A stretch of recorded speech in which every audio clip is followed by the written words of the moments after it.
you doing? Well, every pessimist starts the day with what he can't do, but every optimist starts the day with what he can do. So you can do what it is you have desires. You can fulfill those desires that's in you. What can you do with you today? You see, an optimist is one who always go into the battle with the ideal, the hope, the belief that he can win. A pessimist always goes into the battle with the ideal, I gotta find a way to lose. And by doing that, he gives his enemy always the upper hand.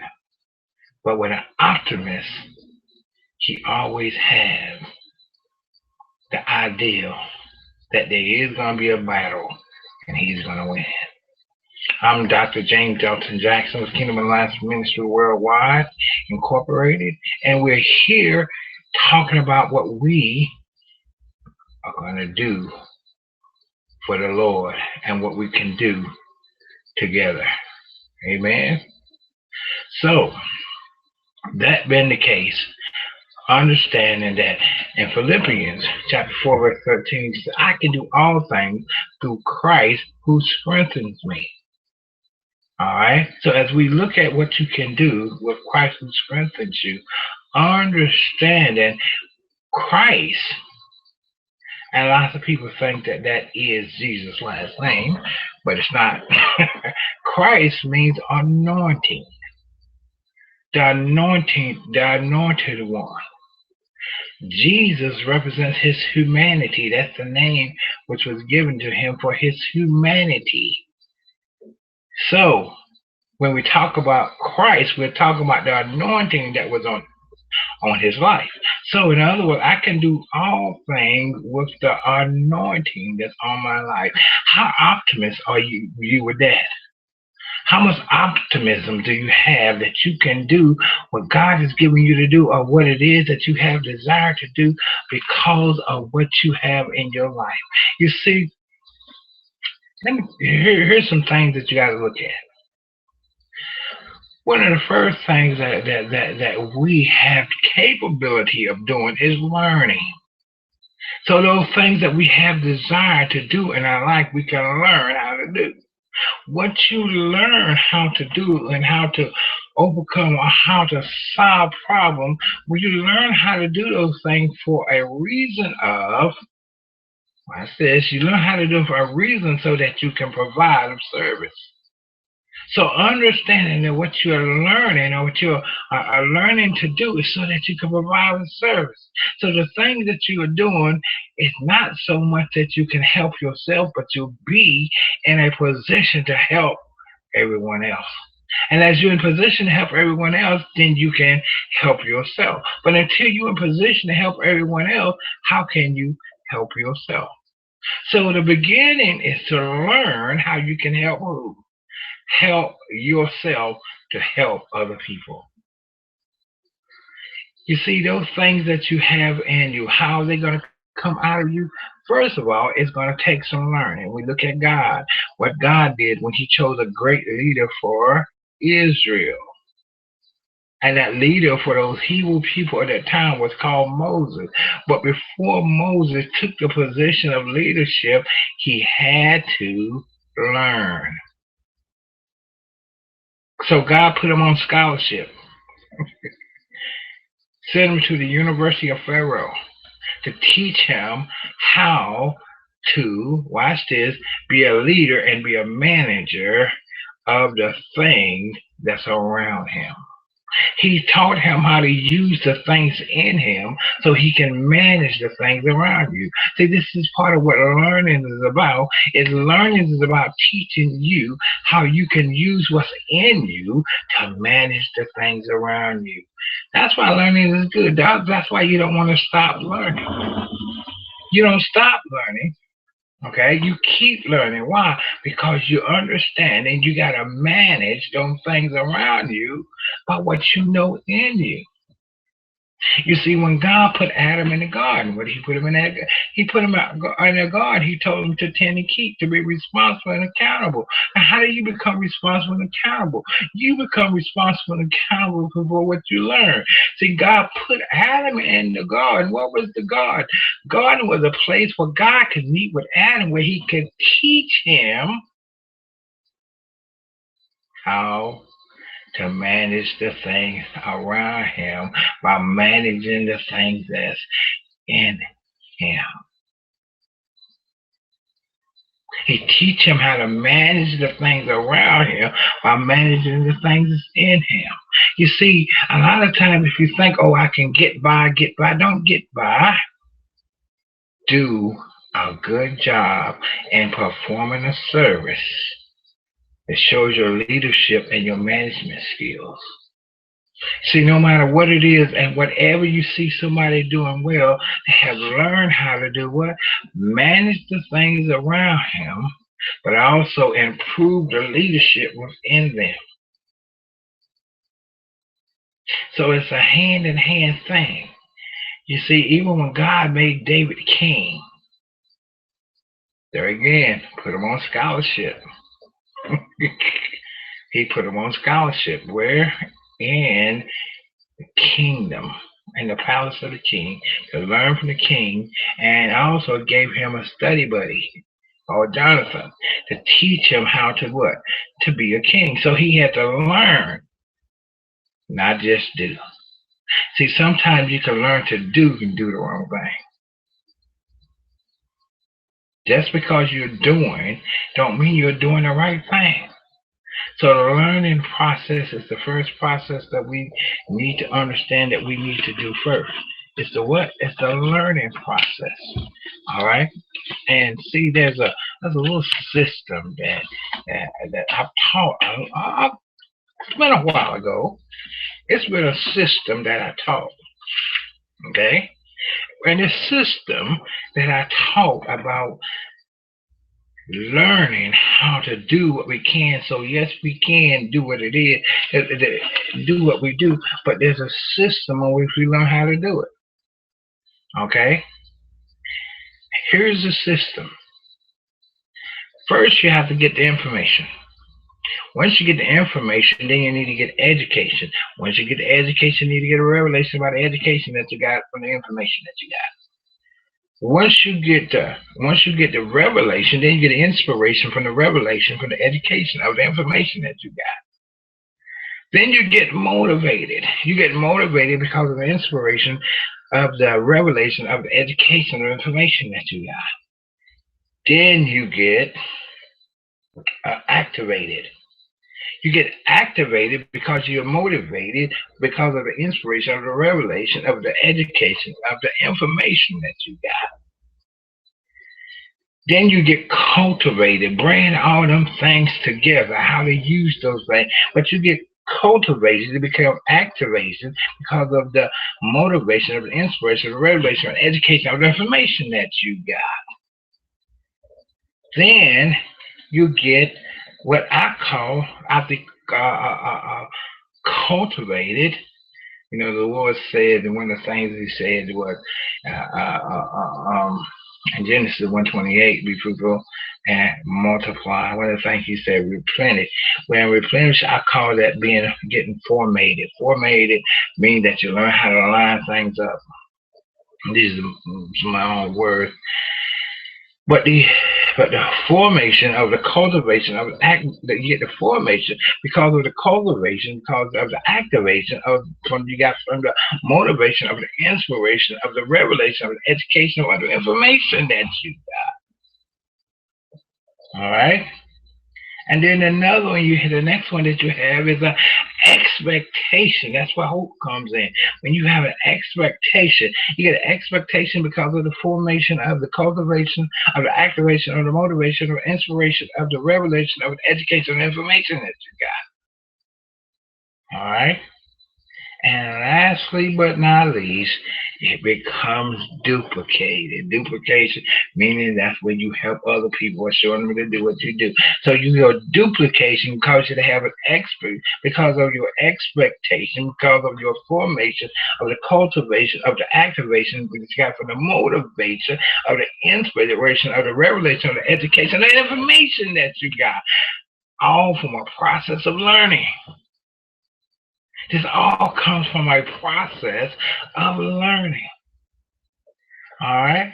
So you got a duplication from the expectation of the formation, of the cultivation, of the activation, of the motivation, of the inspiration, of the revelation, of the education, of the information that you got in order to bring this process into a reality of being.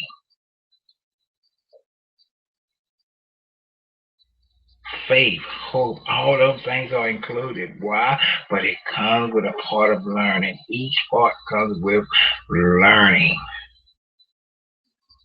All right? Each part comes with learning. One of the things I should say when I was learning about faith, faith I say is follow faith, Faith, follow authorized instruction to heaven. That's what I was finding. Following authorized instructions to heaven. And then where faith comes from, why authorized instructions to heaven? Romans 10:17 says what? Faith comes by hearing, and hearing the what? The word of God. That's your instructions to heaven. Okay. Seek ye first the what? Kingdom of God. Okay. Amen. And so, in other words, as we do what we do, understand, as we do it because we have a what? A process of learning to be the best that you can be. See, nobody, oh, I'm sorry, but I'm seeing this no matter what it is that you are looking forward to do, there's something that you have to learn. If you're going to be a better singer, you got to learn. If you're going to be, you see, a better athlete, you got to learn. The other night I was teaching about fighting a good fight of faith in order to go to heaven. You see, think about it. When you hear about a heavyweight boxer, he just don't come in off the street. He don't come in off the street and all of a sudden he just start boxing. Okay? He don't go into the day he's off the street, tomorrow he's where? He's in the ring saying, I'm gonna be boxing for a heavyweight championship. It don't work like that. What is it that a heavyweight boxer, whatever it is that make him? First of all, he had to go through some training. I don't care how great Ali was, but it wasn't just because he was just that great. He had to have some training. He had to learn some things. And was because he was put in a position to learn some things, that's when his greatness showed up because of what he had learned and how he displayed what he had learned. How do you display what you learn? Did you learn to be a what? A pro. What is a pro? A pro is somebody who I call learn to do it like a professional. I am a professional at what I do. So I want to learn, and the professionalism means I want to learn it to do it the best way possible. If I'm going to learn it, might as well learn it from somebody who's doing it the best instead of just learning from somebody who's just doing it. You know, think about it. Most people go get information or they try to go get advice from people who can't do it. They don't ask people who can, but people who can. They don't go to people who are successful. They go to people who are failures. So you try to get good advice from somebody who's already failed. Think about that. Somebody who's already tried not to attempt it. Somebody who already knows how not to complete what you do. Instead of going to somebody who don't know how, but go to somebody who knows how and how to do it successfully. Because they're going to teach you how to do it successfully.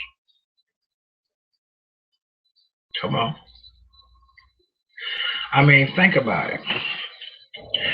Most of the time, who do you get your information from? Who do you believe is going to give you the best information? Do you believe your best friend can give you good information about finances? Okay? And see, and it's a funny thing that at the same time, most people may not go to the best person to get the best information, but they will go to somebody who they trust. Not necessarily. They trust them for who they are, but they don't trust them for what they can do. For who they are, for what they can do. But when it comes to what they can do, they go to ask somebody else instead of asking them, because what they do makes it all the difference in the world. You know, most time people know people who do things for professionally. Okay, I trust them to give me some information, but that probably is not right. I know lots of people who ask people, oh, could you help me with my, I got a nephew who's a mechanic, and they ask him, can you help me with my car? Sure. He gives them advice, and they say, well, let me go find somebody else, because he may not be giving me the right advice. And then what they do, they go somebody else, take the other person's advice, and then pay twice as much as what he was telling them they needed to pay. Then they're buying things that they don't need to buy, all because they listened to somebody who gave them wrong information because they wasn't into it for the right information because they had any concern about it. They was into it because a lot of people worship the God of this world, which is money. And so they did what they did, and so because they thought, if you come to me, I'm going to try to get as much money out of you as I can get. So I'm going to tell you that you need stuff, that you're going to get stuff that you don't need. Either you're going to buy something I don't replace, or you're going to buy something that you didn't need to replace. Oh. So in other words, all because of what you get your information from. Okay? Your information is going to lead you to what type of education you get. Let me say that one more time. Your information is going to lead you to the type of education that you get. Okay? Somebody give you bad information, you try to get yourself educated and find that the information is not good, then all of a sudden you think that everybody who's like that person don't give you good information. Not realizing it was who you were seeking information after is what caused you to get in that predicament. Glory to God. So in other words, the quality of information will determine the quality of the education that you get. The quality of education that you get, and see, revelation, part of your revelation comes through you living, making a realization, or to come to that aha moment and to realizing that not only what I've heard, but now what I've seen and what I'm doing, I'm seeing that possess itself into the now. Come on. See, there's some stuff that's in you that's all undeveloped. That's why you keep hearing this word called potential. See, we see people who have potential to do stuff, but guess what? It takes practice. It takes learning. It takes repetition for them to develop that potential into something useful. It takes repetition to develop potential into something useful, because undeveloped potential is only going to be potential. It has no use unless it's developed. Excuse me. It has to be developed. So what's in you need to be developed so you can help people around you, help things around you, but you can develop those things around you because you develop what was in you. How you take to develop what's in you. See, let's examine what's in you. Your spiritual man is in you. How do you develop your spiritual man? Now, let me ask you something. Do you feed your spiritual man like you feed your physical man? Do you feed your spiritual man like you feed your spiritual man? In other words, what kind of diet is your spiritual man on? How often does he eat compared to how often your physical man eats? What type of condition is, I'm gonna say, your soul in? How do you feed your soul? What is it that you keep? How do you feed your soul?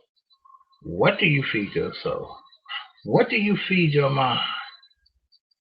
Like where you feed your spirit? Where do you feed your body? Do you feed your spirit like you feed your body? Do you feed your mind like you feed your body? Let's tell you what. Let's put your body on the same kind of diet that your spirit on. Or let's put your body on the same type of diet that your mind is on. What good stuff do you feed your mind that's going to help you to be better? What good stuff do you feed your spirit that's going to help you to be better? What good stuff do you feed your body that's going to help you to be bigger? Not necessarily better, but bigger. But you need to be feeding your body something to make you what? Better. Because it takes to function in this earth, your spirit, your body, and your soul. So what's going to make you better?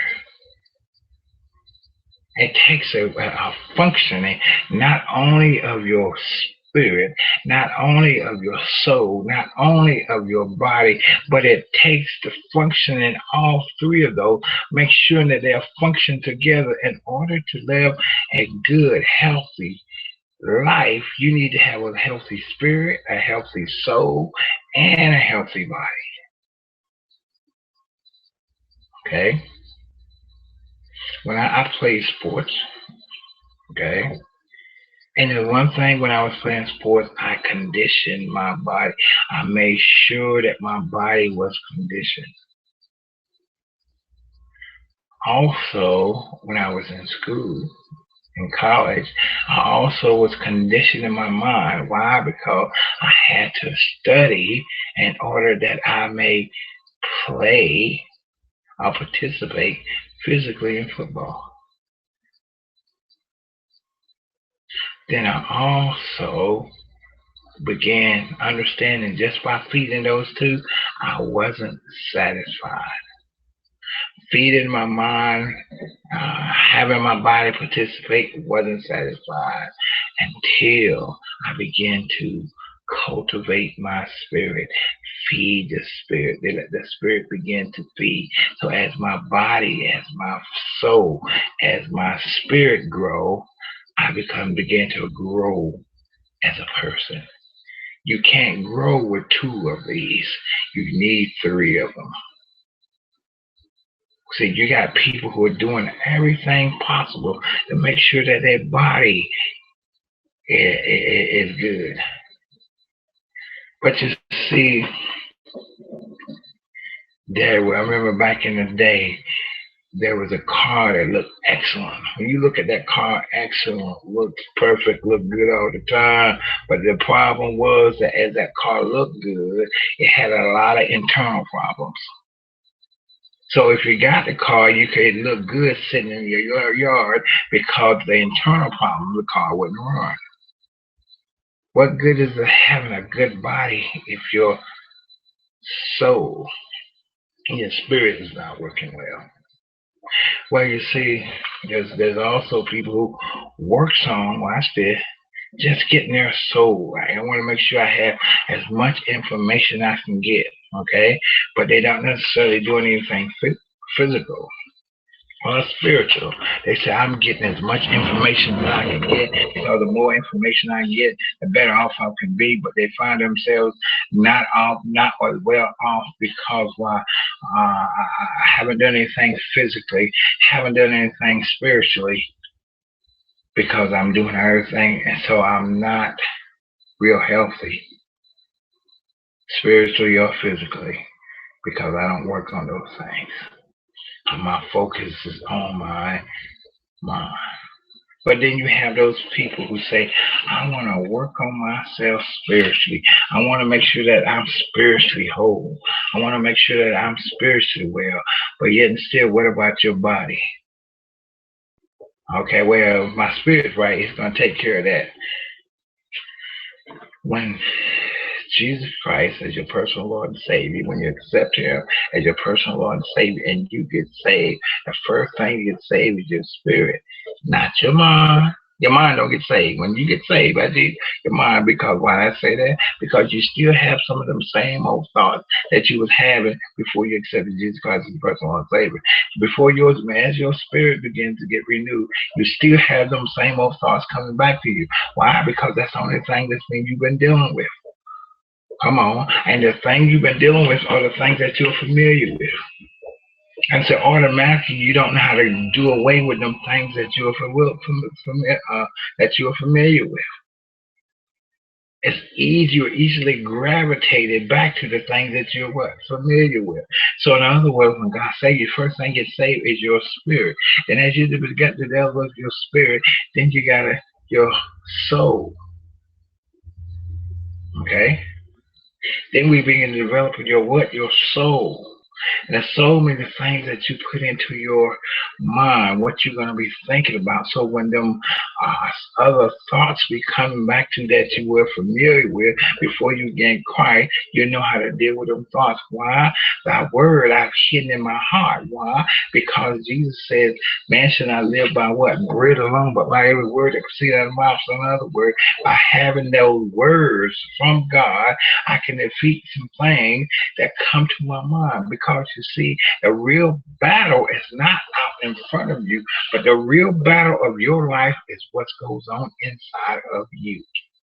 What's in you, what goes on in your mind makes all the difference in the world for you.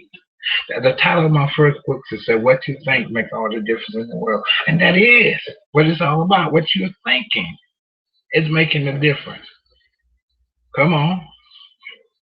I heard this story about this person that had a car. It was an old car that he bought from the junkyard. All right, paid $300 for the car. Now, when he paid the $300 for the car, took the car to a friend. Okay, and so when the friend seen the car, he looked at the car that he bought from the junkyard and said, "Man, look, you mean to tell me you paid $300 for that?" He said, "No, I ain't paid $300 for it. I invested $300 for it." Now, what's the difference? When somebody buys something, like you said, you paid. In other words, you pay some. That's the only thing you see it for is what it is. That's the only thing you see it for what it is. So in other words, I paid my money for what it is. But no, he said I didn't pay for it. I invested it. Why? Because when I invest in something, I see it not for what it is, but what for it can be. That's what it is about you. You got to understand, you have to invest in you, not for what you are, but for what you can be. Things change when you put a seed in the ground. It don't come up as a seed. Think about it. You can't put a corn seed in the ground. It's going to come back up as a seed. It comes up as a stalk that produces seed. You don't put a watermelon seed in the ground. It don't come back up as a seed. But as a plant that produces watermelons that has seed. You put apple seeds in the ground.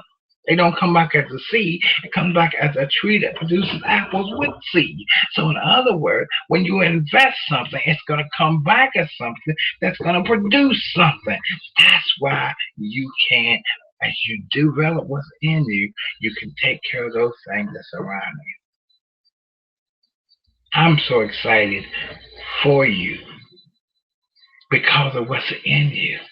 And I can't wait to see what you're going to bring to this world because you develop what's in you. And if you develop what's in you, then I'm going to see you with your dreams.